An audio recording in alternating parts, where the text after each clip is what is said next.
So, hey guys, we're back with the Mustang, and excuse the mess, but back again doing some engine work. And engine work I was hoping not to have to do, but it was eventually gonna happen with a 4.6.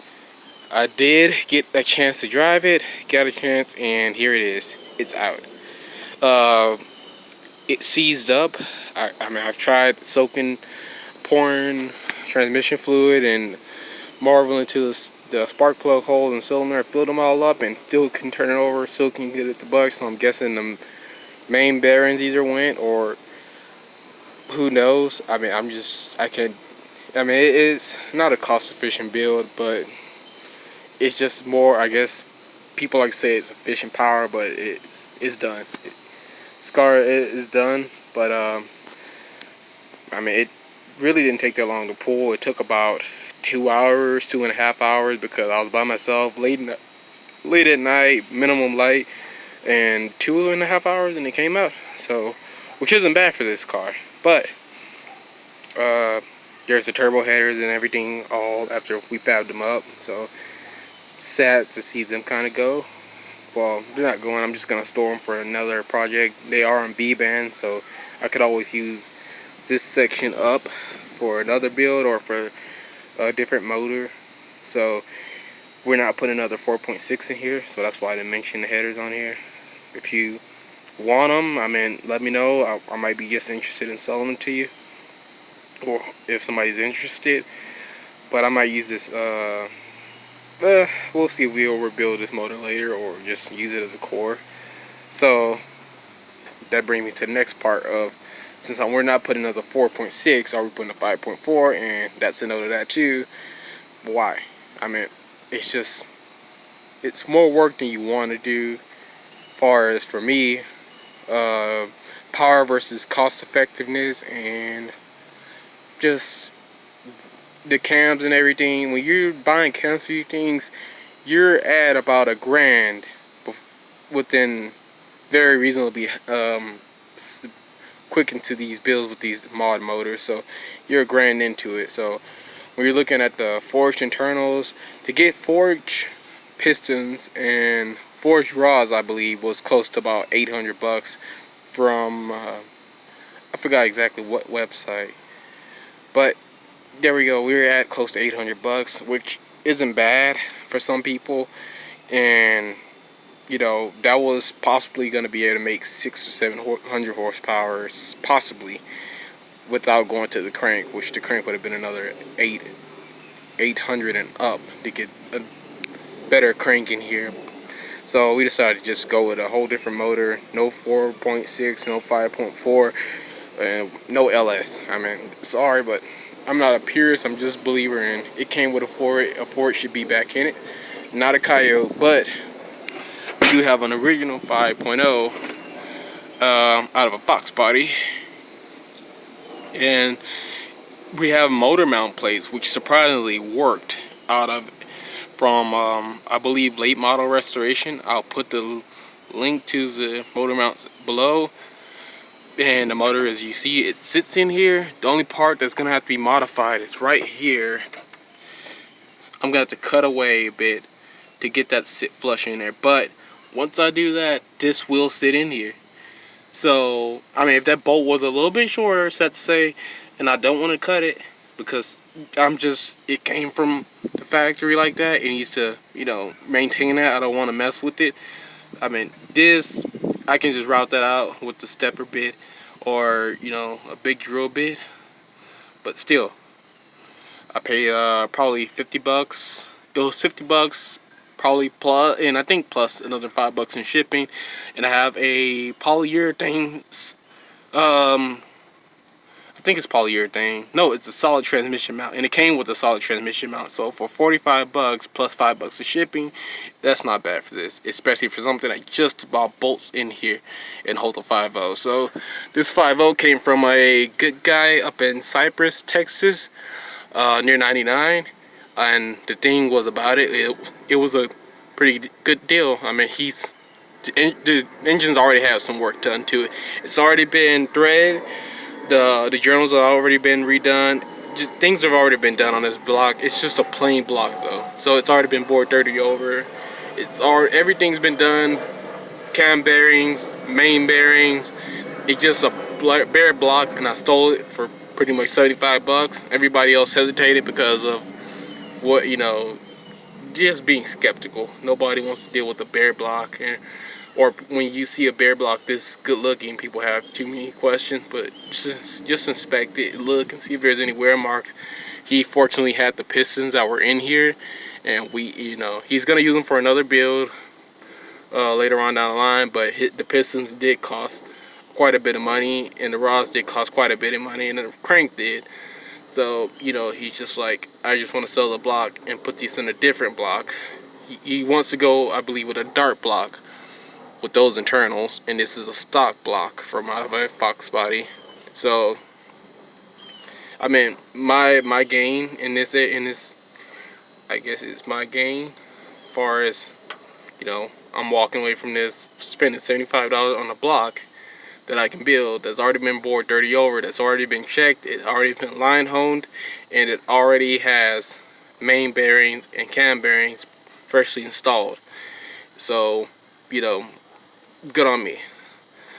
But we do have another block coming in that's already assembled just to get us going somewhere for now. So this is just gonna go right back in the house. This is mock-up while my other motor gets here. The other motor is another stock, well, almost bone stock 302.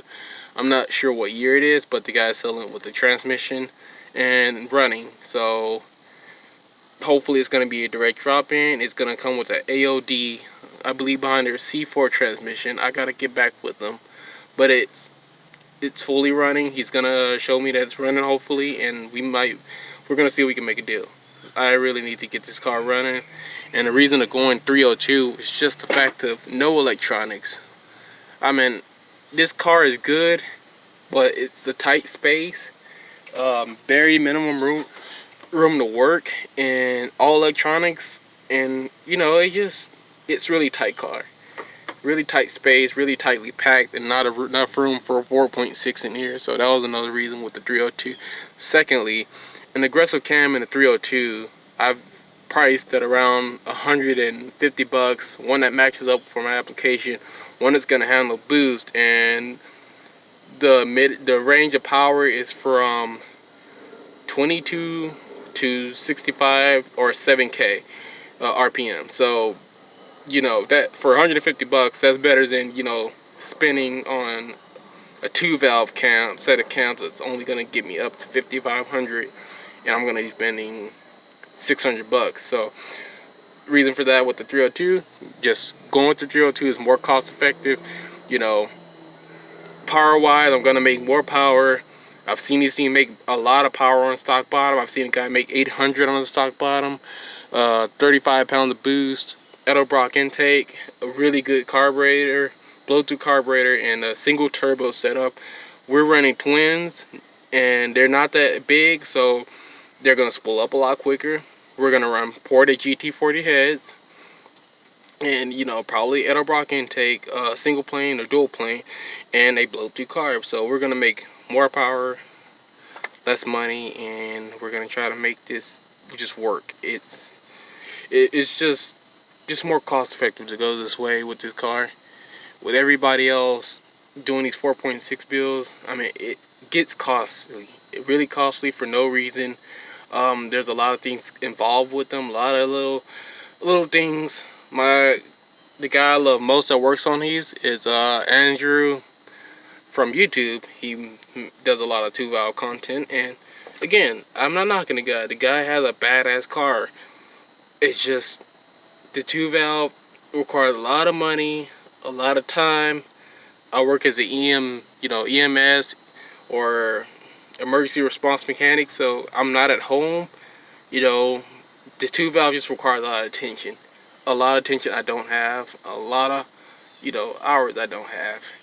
And with this going toward the, 302, distributor, ignition coil, ignition box, and that's it pretty much. And a fuel pump and a carburetor. That's all. I mean, I really have to worry about No coming in here and waiting on a tuner to get here. No, just there's not a lot going on with that with a 302 setup, which is good. Make power for less. That's all. That's all I'm thinking about when I'm doing this build. So this is where the build is going. I mean, just again mocking it up. I got so much more room for a turbo header. The other time I had to struggle with getting one in here, and now it looks like I'm just gonna clear everything without getting in the way. I mean, even just looking at it, I can take a set of heads that I got laying in the shop and just set them up here. I'm gonna clear all of that brake line. I had a hard time getting past the brake line hardware and putting a header on there, and bringing it closer and closer in away from that, so I didn't mess with anything or burn up anything or burn any wires over here. I had to push them off. With this, you can already see that's not going to be a problem with heat. It's going to say contained in the area of this. We're going to figure out how to run the gauges that are in the car. If we have to go aftermarket, I'm fine with that. Or shit, just a temp gauge and the oil pressure gauge, because I'm not driving on the street for a while, and it's just going to try to be. I mean, even if I drive on the street, that's what a phone is for. I mean, you have apps to measure your speed and everything, but again, it's more practical for me to go this way. I like 302s, I like 350 Chevys, I like the older blocks. They make more power, less money you spend. Everybody's gonna cry LS. LS it's good. I have a GMC Sierra. It puts down power. It makes a lot of power, and it gives me a lot of torque towards the ground. And I've gotten out ahead of Hemi trucks and stuff, racing them, playing around. But again, it's already in there. If it blows, I'll go put a 6.0, but it's already set up for that. It's simple for that, and I believe leaving that in there. I'm not gonna coyote swap it. I believe in leaving the LS in the LS, but in this case, I'm not putting the LS in the car. What's the point? Everybody's doing it. Nobody's pretty much original at that point. That's the first thing everybody cries, is when they don't know how to do it. They get a LS motor. They find a car. They find preferably a Mustang, which the Chevy guy is gonna cry about how Ford's crappy, but then you're putting a Chevy in a Mustang, so you're a Ford guy at that point. You can cry and say he has an LS in there. No, you're a Ford guy.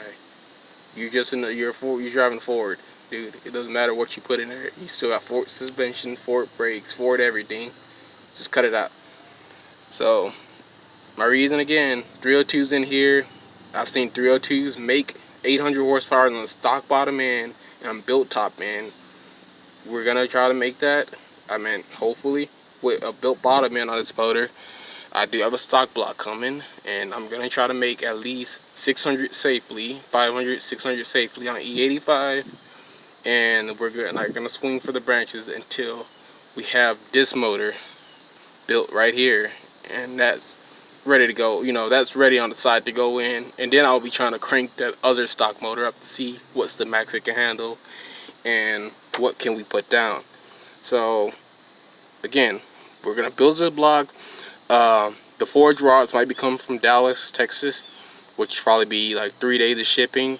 The crank is gonna come from Summit. It's gonna probably be a scat crank, or depending on how my check is or how my money is at the end of the next couple of months, we might swing for a forged crank and a 302. Again, it's just parts. Forged crank, ported GT heads. I mean, just take them over to my buddy's shop right here in Houston and have them done. He's already doing our big block Chevrolet heads for our work truck. And again, just have them port the heads out. High aggressive cam. So we're gonna try to keep this budget friendly. In the pistons, I might do regular dish top or forged pistons. But again, I'm just trying to see what can we do on a stock block and where do we need to improve going forward with this block. So try to go pick up a motor this weekend and try to get that in here. It's coming with a transmission, so, and no more electric, no more for our 70W60, whatever it's called. I forgot what it's called, but it's right there. It bolts up to the 302, but I'm not buying a transmission controller. It's electronic, so. But yeah, I mean, it's what's the point? So we're gonna shove that 302 in there with the I think it's AOD, or it might be a C4 transmission, but regardless, it's going in there. So that's more of the car or anything. We're gonna get this thing sealed up because I think rain's moving in up there. So we're gonna get that motor back in the house and put it over in the corner where where it's gonna sit for a while, and we're gonna try to make a deal right now with the guy for a 302 with transmission that he said that he pulls running, and if he can crank it up in front of me and show me it runs and show me it does all of that, I mean, I might just have to buy it and have somebody, or pay somebody in the local area to come out and help me install it in one night. I mean, I uninstalled that thing in one night. I can obviously, and that was a mess of wires on the 4.6. They all came off nice and clean, but just a lot of wires, a lot of ins and out. All came off pretty good, but that right there, probably a couple wires to hook up, and most of it's going to be self-contained. Alternator, coil pack, and ignition box. Ignition box can sit right here. Fuel pressure regulator can sit right here. I mean, everything. I mean, you disconnect, quick disconnects on them, and this thing comes in and out, and it'll be perfect for a drag car because of that. Having 3 motors on the side just to be swapped out every weekend. So we're gonna end the video with that right there. Probably clean up the yard a bit before somebody calls the city on us again. And who knows? Hopefully we can make a deal this weekend and get another motor in here and transmission. Which I will say the guy is asking $400, but he wants me to take a non-running 302 and a 3-speed standard. So it's 2 302s, one pair with a AOD / C4 because we're not sure, and one a 302 not running with a 3-speed manual. So we're gonna try to make a deal just for one. I mean, we don't want to bring home another 302. My yard is full of projects, dead projects, projects need to get finished, and we just don't need more and more attention from the city, considering we just got in their good graces by putting up this fence and keeping the neighbors that have nothing to do from calling in on us. I mean, now when they call in, they can't see anything, but got another riding lawnmower, which that one runs. It's just, I gotta figure out what to get rid of before they come. And a go-kart with a, I believe 6-speed transmission behind it, but still, we gotta get rid of some stuff. So we're gonna end the video right here and go try to make a deal real quick over the phone and see if we can get up to Conroe, Texas, and hopefully make a deal on the transmission and engine that are running. So peace.